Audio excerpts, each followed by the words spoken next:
Abay sa pagkapanalo nga ng Los Angeles Lakers mga idol, abay nag-step up nga si Gabe Vincent at Dorian Finney-Smith kung saan napakalaking bagay nga ng kanilang naiambag para tulungan nga na maipanalo ang laban at para talunin nga ang top 2 team sa West na Houston Rockets. Tara na't pag-usapan natin mga idol ang naging performance ni Dorian Finney-Smith at Gabe Vincent. Pero bago yan, tinalo nga ng Los Angeles Lakers ang top 2 team sa West na Houston Rockets mga idol. At heto na ang 11 straight home wins ng Lakers versus sa West mga idol. At sa naging laban nga nila, abay medyo kinabahan pa nga ang mga Lakers fans dahil sa fourth quarter na may 32.6 seconds na lang ang natitira at 3 points lang ang kalamangan ng Lakers sa score na 100-97 at ball possession pa ng Lakers mga idol. Pero dahil hindi nga naalagaan ni LBJ ang bola, abay nagkaroon pa nga ito ng turnover. At nagkaroon pa ng chance na maitabla pa ng Houston Rockets ang laban mga idol. At sa last seconds nga ng laban, ball possession ng Houston Rockets na may 11.1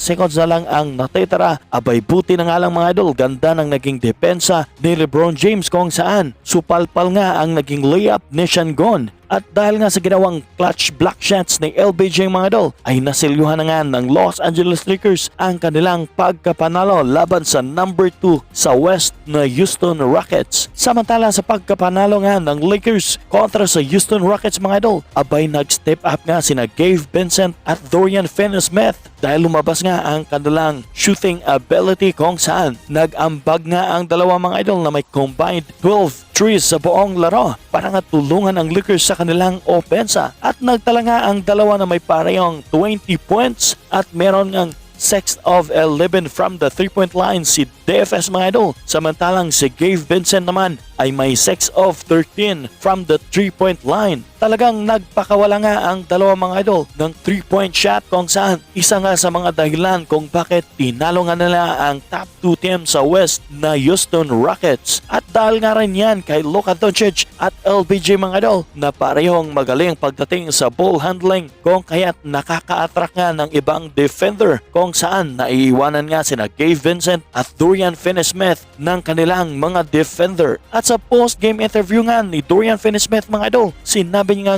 dahil nga raw sa ginawa ni LBJ at Luka Doncic na pasukin ang painted area kung kaya't nakakahigop at nakaka-attract nga raw ng ibang defender ay nalilibre nga raw sila at galing naman daw ng dalawa na mahanap nga kung sino ang libre sa kanilang kakampi. Talagang good job nga raw ang ginawa ni LBJ at Luka Doncic mga idol dahil nagkakaroon nga rin daw sila ng confidence down the stretch. Anong masasabi niyo mga idol sa naging performance nga ni Gabe Vincent at Dorian Finney-Smith? I-comment nyo lang sa baba ang inyong mga komento.